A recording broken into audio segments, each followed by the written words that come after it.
Like a good neighbor, State Farm is there.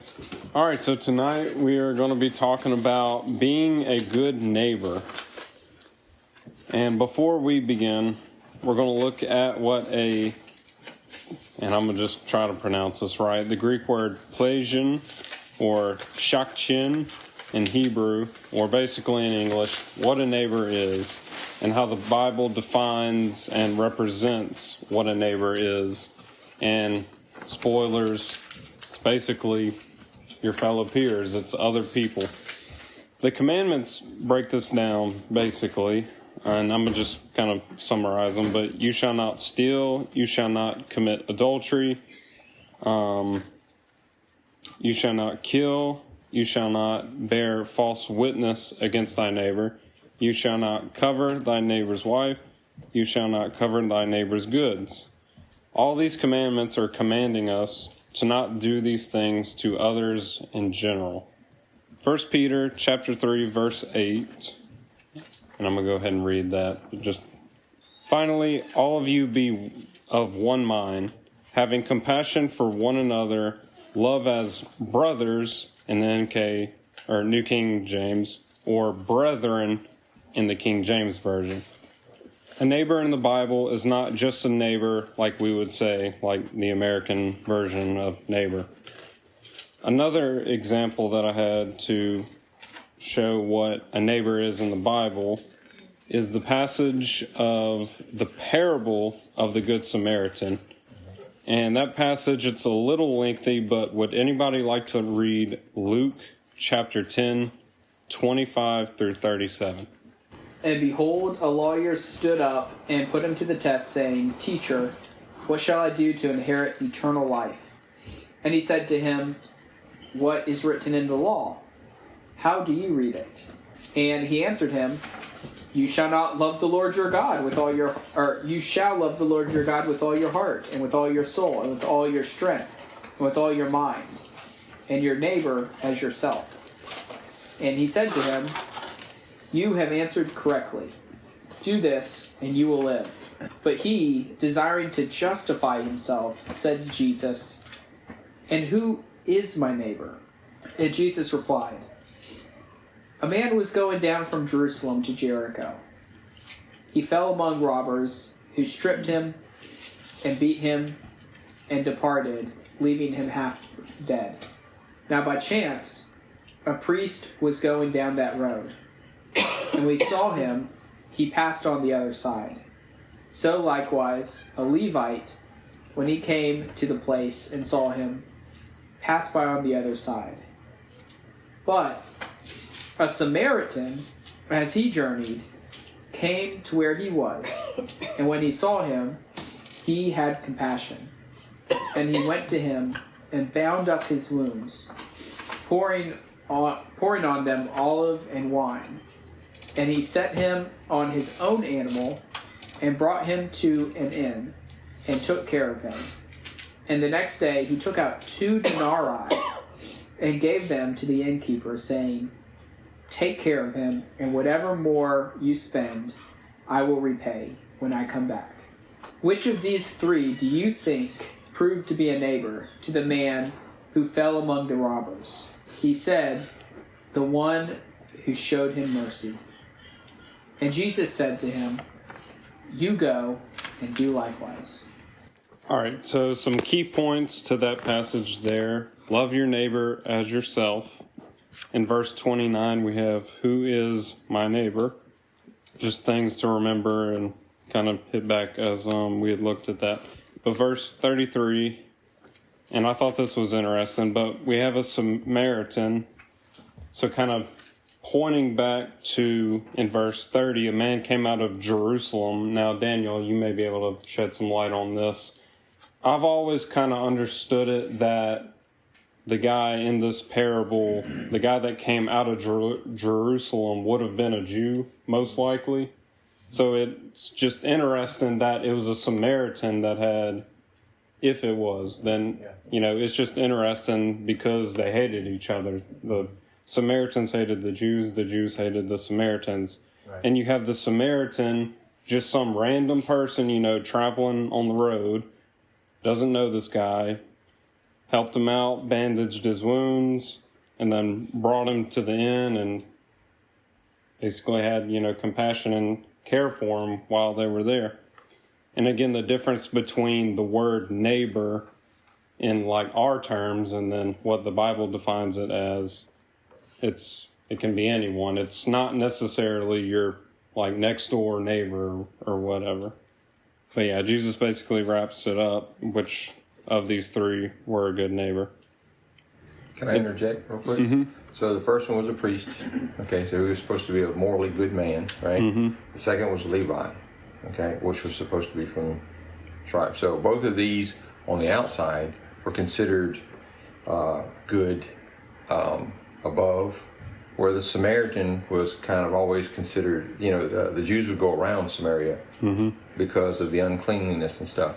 And what Jesus is pointing out here is it's not what you have on your outside, it's what you have on your inside. It's your heart. Is where, you know, your compassion comes from. So the two that were respected, the two that were considered to be of good, noble stock, so to speak, stayed away, whereas the one who was supposed to be the lowly was the one who came forth because he had the right heart. So some inspiration that and I was actually going to go there. So yeah, Sorry. No, you good. But yeah, the inspiration for this tonight's message. Has anybody heard of like the thing that happened here recently with the pastor in Central? That whole deal. Yeah. Oh, I can't even. So many ways I could. yeah, it's been interesting, just hearing everybody's side on it and all, and that's kind of what, again, just got me really thinking about this. And we did this similar teaching in house church recently, but I know, like, first off, like when I first heard about it, I was like, yeah, I support this guy. That's great. That guy deserved it. And then you get, you know, all the other details, and I don't know what all y'all know details wise, because there's so many different details out there, but it's like, oh, I think I jumped the gun there. So just talking about that, and this is just kind of open the floor. So would anybody think that that guy was justified to do what he did? And going off of what we've talked about so far and what we will talk about here soon. Well, one, he was a pastor, which was hard. And knowing, I work out in Central, I work with a guy that was in law enforcement and knows the things that the guy did against the family across the street. Okay, we can go about left and right and say, well, he did this because they did this to his family, or they threatened this and that, threatened that. But ultimately, from the devil's standpoint, what got hurt most was the church, the gospel. Okay, so whether we're right or wrong, going for, hey, I'm going to go out there and just beat the heck out of somebody. I'm right. It says in the Bible, turn the other cheek. And if you got to turn it several times, there is righteous judgment. I mean, there is. The sinful side of him came out, but what we haven't seen is the pastoral side, the brotherly love reflect Jesus. We have not seen that, and maybe it's behind closed doors and we don't. But the church is what got hurt. Well, also, I think you're right. Before we make the decision to, I'm for or against, we should get the whole gist of it. We need to pray about it and say, hey, first and foremost, lift up the pastors, lift up the church, lift up the gospel, saying, hope this isn't going to get hurt, because media can move it any way they want to. They can take a portion of it and focus on this or focus on that. And we're called not to be the whisperers and not to be the tongue waggers and not to spread forth. So at this point, we need to pray about it, pray for the family, and at the same time, pray for the man or the young man that was causing this. What's he going through? I mean, I'm not jumping in and saying you don't know what's in his life, but if you show him kindness and love, and he spits in your face, it's better than putting your fist in his face, I guess. And again, I don't know the circumstances. I don't know all the background. And there comes a time that if something were to happen to my family, I can honestly say, I'm not sure I wouldn't do the exact same thing. And I think there's two kinds of fools. Yes. One's out in the field, or in this case, out in the street, Yeah. doing something, and then it's the same fool who's in your living room. Yes. The first one, he's kind of like whatever. The second one, you deal with it. And so it's like when it's in your home, the man has the right to protect his home. Yes. In other situations, it's like I had 18 different reasons why I should have shot my neighbor's dogs. They coming in, scaring my kids, killing our animals, and he didn't do anything about it. Just shrugged it off. But the moment I pull the trigger and kill his dog, he won't look at me as a Christian no more. Yeah. That's it. It's you're the 4-letter word that killed our dog, and that's all he's going to remember. And I tell you, it's tough. It's tough in those situations. It's not easy. So, be praying for the church. Church is strong. It's the Because there's a lot of issues. What happened with Healing Place, won't go into detail because it happened, 15, 16 years ago. But the church, if you have good leadership and a strong church, it pushes forward. When you got bad publicity, and our society, it's here now and it's going to be gone next year. I mean, we're moving fast. I mean, you all remember Kyle Rittenhouse? yeah. Okay, see, that nobody talks about no more. Why? Because the dust is settled. And once the dust is settled, you kind of see all the details, you see all the issues. You know what? Yeah, all that was lies. And so when the truth comes out, then it's like it always goes away. So whatever happened, and in fact, I'm like you. I have no clue other than just that video was just everywhere. And but I'll wait till probably the end of this year. He'll probably get some more information. Who knows? I don't know, but I'm not looking for it. It's the dust is going to settle, and it'll be handled. Yeah. Solomon person is hearing the conclusion of the whole matter. That's the important thing before passing judgment or making a decision. And when we do things in anger, I know I have done things in anger, and it's that moment, and it's that release, and almost instantaneous. Afterwards, there's resentment, there is regret, Yeah. and it's almost like, well, you could have handled it better. Yeah. If you would have done this, if he would have walked across the street, shook the guy's hand, hey brother, what can I help you with? What's this real issue about? Now, has he done that before? I don't know. But I find it weird that the camera was there to catch this interaction. Again, was it a setup? I don't know. I don't want to be a conspiracy theorist or whatever, but if we go back across the street and cameras are on us or neighbors are looking and you see this guy ranting and saying all these nasty, ugly things, it would build the church up if you went and say, hey, can I pray for you? Hey, you want to come across the street and we can talk about this? Hey, what's going on in your life? What can I help you with? Would that have built the church up? Would that have helped the gospel? I don't know the backstory. I know some of the reports that were filed by the wife and the daughter of the things that were threatened, and trust me, when I heard of the actual official reports, I can't tell you I wouldn't have done the same because it was my family. Well, I think to get to what Daniel was saying, I was reading all the comments on it, and my first thought was, I bet a good percentage of these people who are going to be in church, like that church that Sunday, and you're not, like, maybe it's a good thing, maybe God will start working on them and change some hearts, but like the sinner in me says, I don't really think that's what's going to happen. Like, good can come from bad. It just is a shame because the church will suffer. Yeah. But yeah, an example basically, and like you said too, Daniel, kind of the same thing. This case with the dog, it was your next door neighbor, but behaving like a Christian. You didn't shoot the dog. And that's what we're going to be getting into next in Romans chapter 12.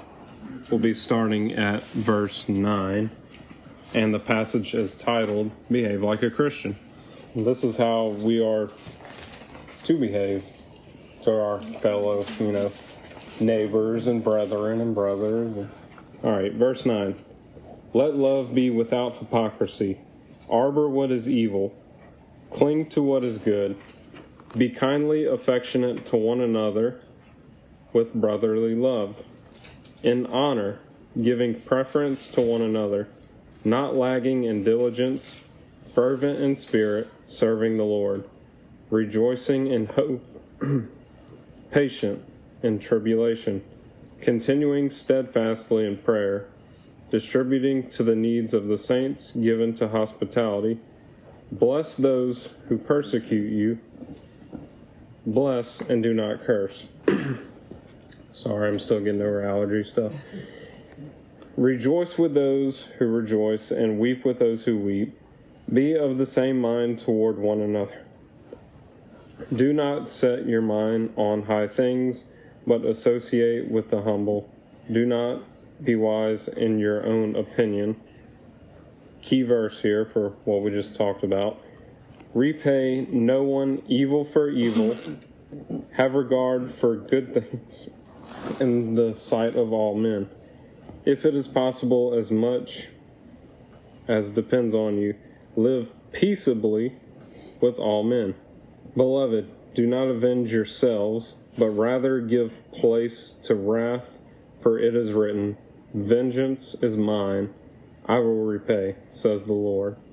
Therefore, if your enemy is hungry, feed him. If he is thirsty, give him a drink. For in so doing, you will heap coals of fire on his head. Do not overcome by evil, but overcome evil with good. And do not go across the street and go whip some. So yeah, I mean, it's pretty clear as day, how we are to act. And just going back to what happened, things can escalate. You can lose control for say, I guess. But just some key takeaways. Verse 10, be kindly affectionate to one another with brotherly love. Verse 14, bless those who persecute you. Because according to just, the media and stuff, they said that he was quote unquote persecuted for 6 years. But really, and again, you can apply it to anything in your life. Other people like at work, friends, and think about, people around the world too, in the other countries that are being persecuted as well. Verse 17, repay no one evil for evil. 18, live peaceably. 19, do not avenge yourselves. Verse 21, do not be overcome with evil, but overcome evil with good. And then another passage I want to look at, Matthew 5. Does somebody want to read that for me, please? Matthew chapter 5, 38 through 42. While you turn there, could I add something? Interject something? I just love that last verse that you read in Romans about not being overcome by evil, but overcome evil with good. I think that's kind of sums up a lot of what he was saying there, because it's so easy to give in to those, negative emotions and desires, especially in a moment, get heated. Yesterday I went to Aldi's to go pick up some ingredients for the food, and this guy almost hit me walking into Aldi's. I'm walking into Aldi's. It's the area literally right in front of the store. There's literally a crosswalk, right where I'm walking. And this guy, he's just cruising along in his truck coming towards me. And I'm starting to walk. I'm about to be right in front of him. I'm oh, he's going to stop, be fine. So I keep going, and then he accelerates, hits the gas, and I have to like step back, and he comes within an inch of hitting me. And I was furious. I was, because I don't know what he was doing, but he looked at me as he was passing by. So, I not gonna lie, I was just kind of thinking for the next 5 minutes as I was shopping the grocery store. I was like, I wonder if he's still around when he comes back. Maybe I'll go give him some, But I was definitely triggered, and so it's so easy to give in, to those, that reaction whenever, especially in the moment when we're triggered and stuff. But we've got to remember, what he's saying here is that we can't allow, evil. We can't be overcome with evil. We can't allow that to overcome our control of our actions and our attitude, because our attitude's really the one thing we can control. We can't control all the circumstances around us, but we can control our attitude. So I'm glad you brought in that passage, and that just really stood out to me, so I wanted to mention it. Anger is the devil's foothold. I have a personal rule. I try not to do anything for 24 hours. Because it gives you time to think, to pray, to meditate. But sometimes in the moment you don't have this 24 hours. And so I've done some things that I really should not have. But my truck would not have lasted 24 hours. Sometimes it's the 24-second rule. Yeah. The best advice I ever heard was, is this going to matter in eternity? Right. Like, to be eternally minded. And it was kind of directed toward like parenting and marriage relationship. Like when something flares up, because those are the people who you invest in most, like your own family, your siblings, your mom, dad, like those are the people you're going to be the quickest to just get furious at, And they said the first question you ask is this going to matter in eternity? What just happened? Like, is it going to matter? And if it doesn't, let it go. Move on. Go past it. It's helped. I'm still upset about the chunky monkey.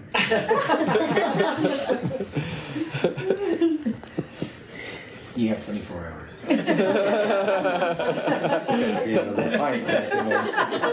Well, to follow up on your 24 hours, and Andrew, if you want to, you said you were going to read Matthew 5? No, I didn't. No? Okay. Caleb? My bad. Well, Caleb will go ahead and follow up with your response there, and then Miss Jen's 24-hour deal. 38 through 40? 38 through 42. 42. Ye have heard that it hath been said, an eye for an eye, and a tooth for a tooth. But I say unto you, that ye resist not evil, but whosoever shall smite thee on thy right cheek, turn to him the other also. And if any man will sue thee at the law, and take away thy coat, let him have thy cloak also. And whosoever shall compel thee to go a mile, go with him twain. Give to him that asketh thee, and from him that would borrow of thee, turn not thou away. So yeah, that little passage there, turning the other cheek. Oh wait, are you not? I was just saying, could I read through 44 because I think it's pertaining. Oh yeah, Ye have go heard ahead. that it hath been said, thou shalt love thy neighbor and hate thine enemy. But I say unto you, love your enemy, bless them that curse you, do good to them that hate you, and pray for them which despitefully use you and persecute you. Kind of goes back to your neighbor. Yeah, I actually had that as the next thing to read. 43 through 48. So do you want to go ahead through 48? I didn't know. I was like, oh, maybe did. But yeah, those two little passages there. Love your enemy and go the second mile. Yeah. I think this passage a lot of times has people kind of struggle with some of these words of Jesus. This is a cultural encouragement and instructions.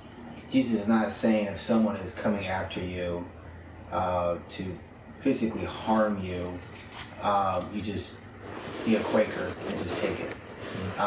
We have the right to defend ourselves. That's why I said earlier, you got somebody who's running his mouth across the street, whatever.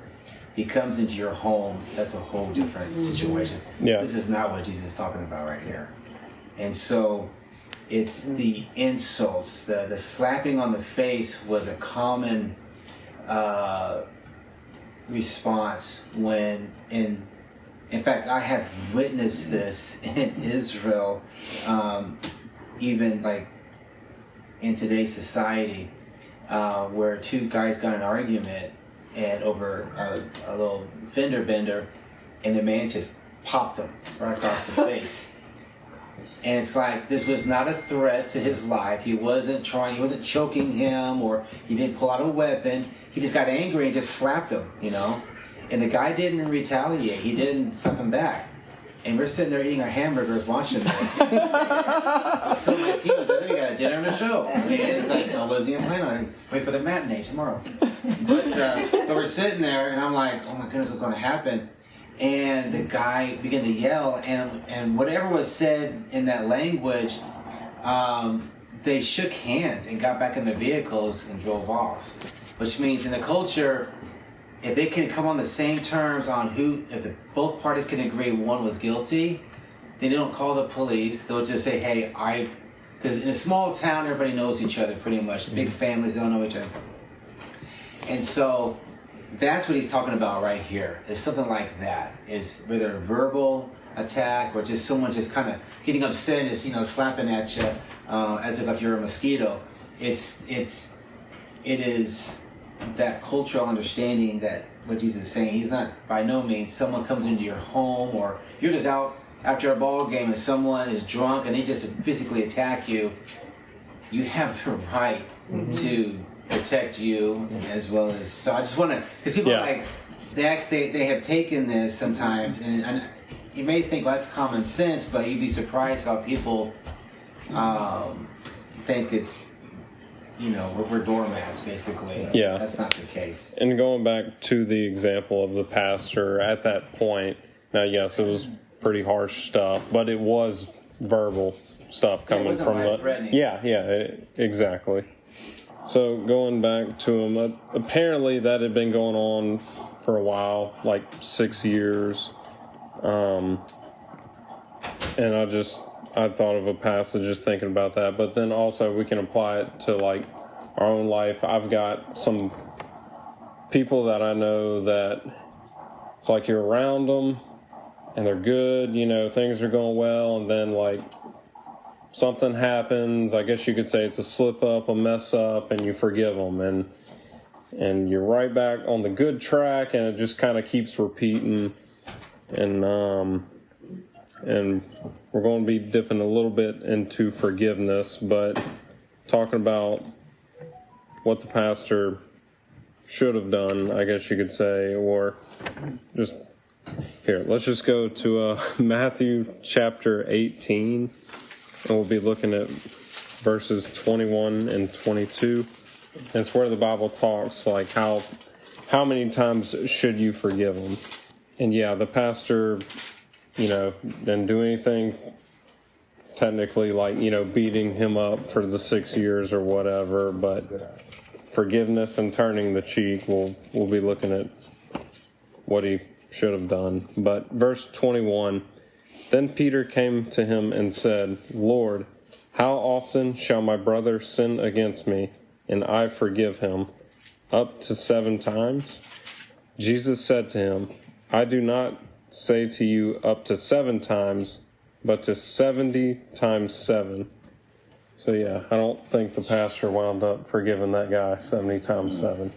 And I know, like, in my life personally, like, I have to check myself every now and then, because, like, dealing with different people, when, like, something happens and I want to get, just aggravated, it's like I've forgiven this person time and time again, but I've got to look at this verse here. It's you keep forgiving, and then also yourself, it's like you're not perfect. How many times have they forgiven you for different stuff, or how many times have you, I guess, caused an offense to like somebody else and they've had to forgive you, Yeah.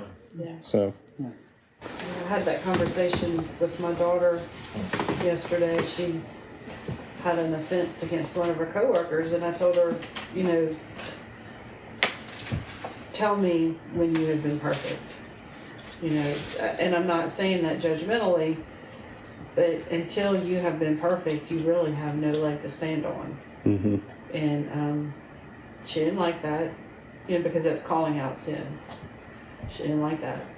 But it is 70 times 7. Like, when you finally are perfect enough and you can have that, and that's never going to be this side of heaven. Too many times we look at something and the first stance we take is, why is he doing that to me?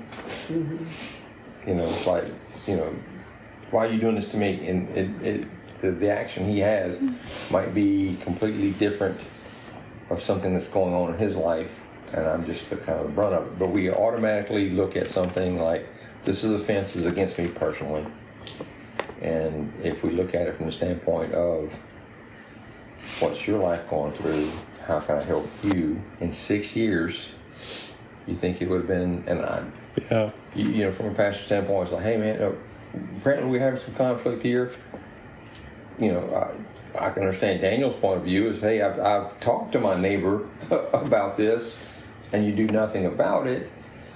How many times do we have to do this? You know, were the steps taken with this guy here? Like, okay, what's really going on here? Why are you chastising this? Or, you know, is there something going on in your life? Is there something that I can help you with? Can I pray over you? That would build the gospel up. You know, not knowing what their circumstances is, but just using it as a learning point is, how many times do we look at, okay, well, this is happening to me, and instead of looking at somebody like, I wonder what you're going through. Is there anything I can pray for you about? Completely different.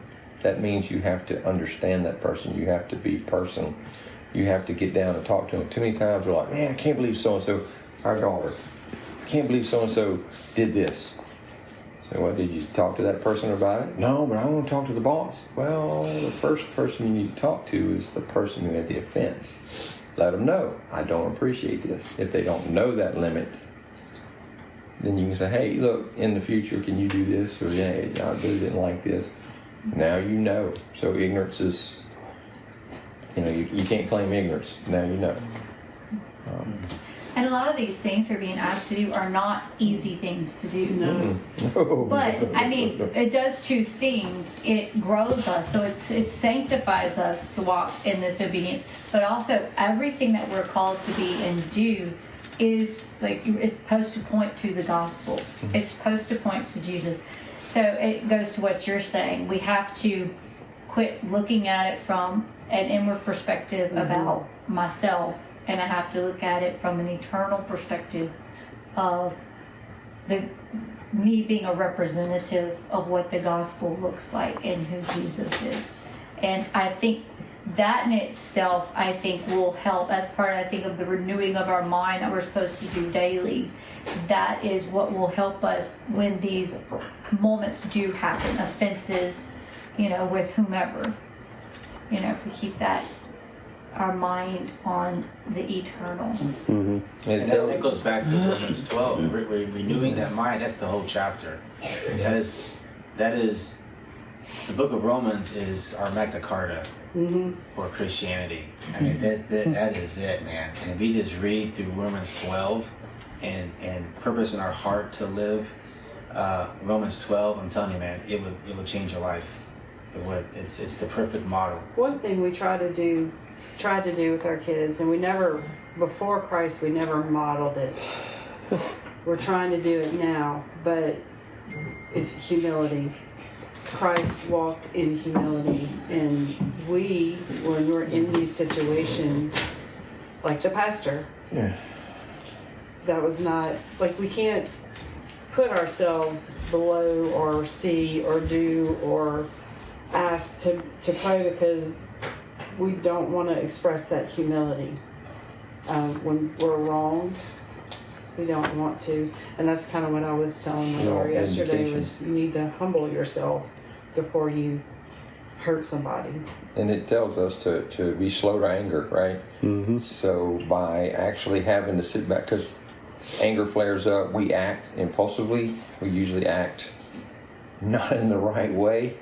And if we are slow to anger and stop and think, oh, what's that person going through? It actually stops us from making that first decision, of that first impulse of lashing out. And then it kind of gives you a moment to breathe and say, Lord, give me grace, give me perspective, give me discernment. What's going on over here? And now your temper went from here to down, and you're able to listen. And usually when you're able to listen, the Holy Spirit is able to say, hey, now that I have your attention, because you weren't listening over here. But that's easy to say on the outside. I'm not in this man's shoes. We don't know, but we can learn from this and say, if this were to happen in our life, because I think about my family, and even though they're grown or whatever, I can tell you, not so long ago, my daughter called me from work crying because they had some third-party contractors working on some stuff, and some stuff was said. My daughter crying. What's the first thing a dad does? I jump in the car, and about halfway there, I realized I have a gun in the car. And good Lord, put a fire truck in front of me, put a lady in front of me. He put somebody who did not know how to go through a roundabout in front of me. Okay? Easy. So by the time you got there, you were feeling really good. But the thing is, every time, and it came up every time that, I used to get angry when somebody would cut me off, or, and my wonderful wife explains to me I'm just as guilty of this as anybody. Is if you're driving and you go from a 3-lane to a 2-lane, and you got that one lane, and you got that one person that's going to go all the way up to the end, and you're like, I'm not letting you in. I'm not letting you in. And then, Sorry, Chip. no, but she's sitting up there. She's like, you do this all the time. I'm like, no, I don't. But then I realized sometimes the good Lord's putting things in front of you because He doesn't want you to get to that point up here. Yeah. And that hit me. And so by the time I was able to get to my daughter's work, my temperature went from raging father to let's assess the situation, because if I go in here and do something crazy as a deacon of the church, I can The see light of Christ would not have shone. Yeah, I can see the thing. Man brandishing gun in public park. What would that do? And I'm so thankful it was Christ locked, not combined with it. because the same key that I have in my ignition is the same one that. So I'm like, I'm driving, I'm going. I can't kill the car here, but this is the rage you have, and I'm very thankful that I had a person who didn't know how to go through a roundabout, the lady that was really slow, and the fire truck that pulled out in front of us, because I had to stop at each one of those and come down. So, yes, we were very quick when it comes to family. And again, this was something, it was not in my home. I was going somewhere. Yeah. I would have been in the wrong. Very much so. Mm-hmm. Yeah. Paul says in 2 Corinthians, I think it's chapter 2, says, we are not ignorant to his devices. It's talking about Satan, the accuser, the attacker. So we got to start each day. Mm-hmm. Lord, I know I'm going to be tempted today, somehow, some way. Someone's going to push my button, someone's going to cut me off. It might be in a parking lot, unexpectedly, or it could be on I-10, whatever it is. Let's not walk into the day and acting like everything is, just flowers and birds. I mean, it's just like, we understand, we want those days. I'm not trying to be like negative, but at the same time, let's not be ignorant when something, well, I can't believe you would say that to me, or this happened to me. It's just a form of pride. It's like you have offended my pride, and so now we think we have the right to retaliate. And if we pledge allegiance to Jesus Christ, we do not have that right. We don't have that right. We say, I either do it the Lord's way, or I'm going to do it my way, and there's severe consequences. You could have been sitting in jail. Very much so. And all because of a split decision. Yeah. So it's that fast. We got to approach each day. So Lord, I'm going to be tempted. Whatever that easily besets us, go into that day saying, Lord, keep my eyes on you, keep my attitude in check with the Holy Spirit, walking in the Spirit. That is a key thing, man. Mm-hmm. Walking in the Spirit on a daily, and you know what's, man, it's every day. Yeah, it's every day. That's what we have to do.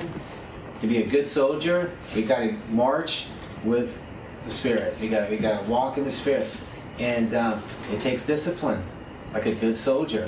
It takes self-control, like a good soldier. I mean, it's all right here. Paul's writings, man. I mean, good night. He lays it out for us. We have no excuse. And Paul says so himself. We should take pleasure in the fact that we're being persecuted, because it means we're doing what we're supposed to be doing, and life is going to take the opportunity. This is helping me build me. This is helping shape me. This is helping mold me. I did not always have that outlook. I still have a hard time having that outlook. But if we look at it as this is the fire, this is how we're getting molded into a strong disciple of Christ, then sometimes you can. I don't know how Paul did it. Paul knew. I keep looking back to the Captain America thing, like, Paul get up going, I could do this all day, It's like, hey, I know I'm going to this, I know I'm fixing to hit the gate, I know I'm going to talk to, I know I'm going to get beat up, I know they're looking for me, but I'm going, because that's what I'm supposed to do, because there's people in there that need to know the gospel, there's people in there that need to know the good news, and we got to approach the same way. I'm going to an area I don't want to go to. I'm not comfortable, but there's somebody inside there that needs to have the seeds planted. We were just talking about that in your Dallas trip, and that's everyone was made in God's image, and it's our job it should be our joy to give them the good news, to share the good news. It's up to the Holy Spirit to convict them to take it, but we need to share it. Yeah, sharing the love. Amen. Love and don't hate. I think something that's always helped me. I'm sorry, I know you're trying good. to wrap it up. No, floor's open. Go for it. I know something that's always helped me because y'all brought up pride, and there's a parable that Jesus gives of this servant who owed a incredible debt to his master, and the master was generous and he forgave that debt, and then that servant then turns around to the guy who owed him substantially less money, but owed him some money, and he's like, all right, I'm calling my debt, and when the guy couldn't pay, he had him like thrown in prison, and the master learns of that. He's like, how could you, and he has the guy thrown into prison, rightfully so, because he was given mercy but was not willing to give mercy. And It's not very what neighborly-like. really strikes me about that parable, though, is like the offense that he was not willing to forgive was so much less than the offense that he was forgiven for. And a lot of times, when we're drawn into temptation to, especially for unforgiveness, for bitterness, I found that the quickest way to be able to overcome that emotion of hate, that is really kind of what it is, like boiling inside of you, is really just to like turn the mirror around and realize, like, hey, the things I've done are so much worse and they've been forgiven. I really need to show them forgiveness because God forgave me. So that's always really, really helped me with that particular issue, is just take some time to reflect and look in the mirror. And I find that when we when I kind of remind myself of the sinful person I am, then, that it helps overcome that, I guess, that inclination towards anger and bitterness and resentment. So. And it helps us to walk in humility too. Mm-hmm. It's connected. I think it's connected. I think so. Well said. So I had one more verse that I wanted to talk about, just real quick. It was Matthew 26, 52 through 54, in regards to Peter cutting the soldier's ear off. And it reads, and this is the ESV, then Jesus said to him, "Put your sword back into its place, for all who take the sword will perish by the sword." And again, just kind of going back to our main example. We've had a lot of good examples other than that. Thank y'all. But yeah, going back to the pastor though, yeah, him crossing the street and engaging that was, I don't know, it just kind of reminded me of Peter. Peter just going on the offensive and, cutting the dude's ear off. It's like, I just wonder what Jesus would have said if he just saw the guy walking across the street. Like, no, you need to get back to your side of the street.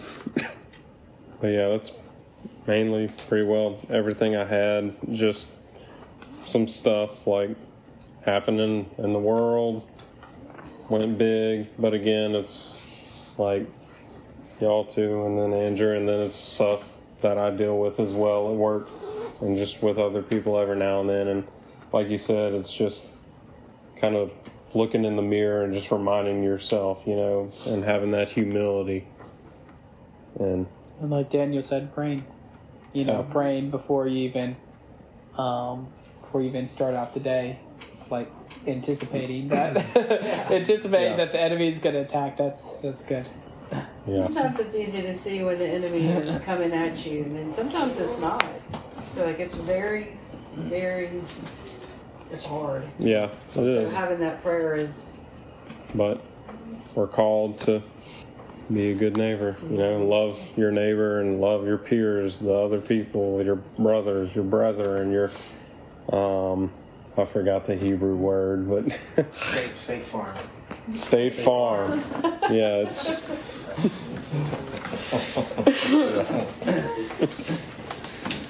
But anyway. Chip's grandfather used to live behind us, and he loved to get on my last nerve. And I would tell him, I said, "You make it very hard to love my neighbor." We were both teasing, but I think about that all the time when I read that passage, because it was so easy, even when he was so obstinate, to love.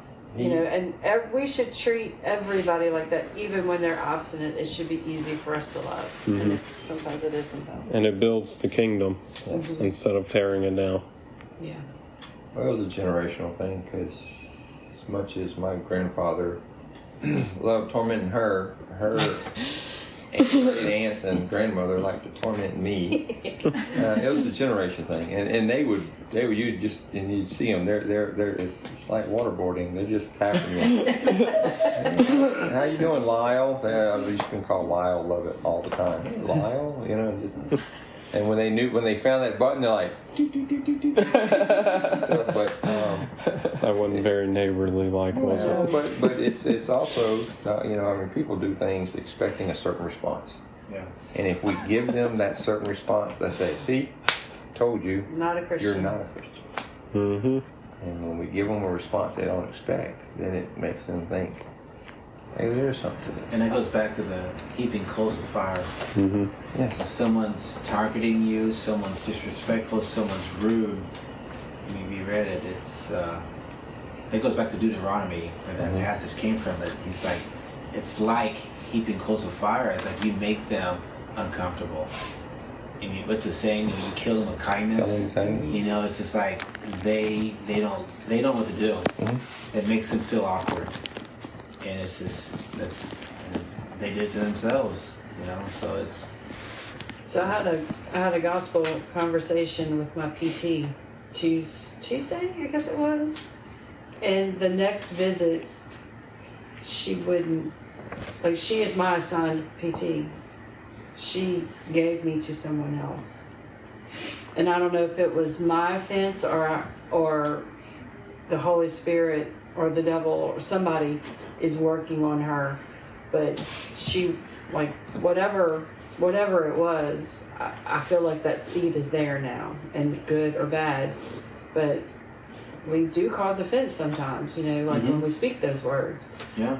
I caused offense to my daughter when I told her, you know, this is not a Christian way to be.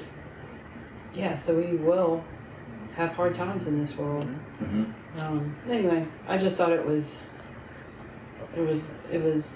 it's not always easy or as fruitful as we think it should be. Yeah. God doesn't make it so. The only thing that gets easier is each time I do it, it's a little bit easier to just come forward with it.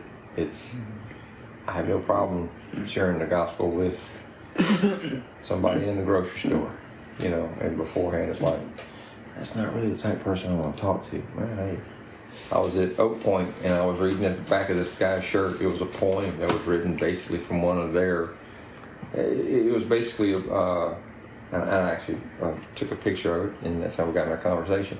It was a poem about, you know, before you pull the trigger, and it was talking about somebody, you know, taking somebody else's life, and it was about the drive-by shootings and stuff that was going on in Baton Rouge, and it was a beautiful poem, and about, you know, hey, before you take a life, that's somebody's son, that's somebody's father, that's somebody, you know.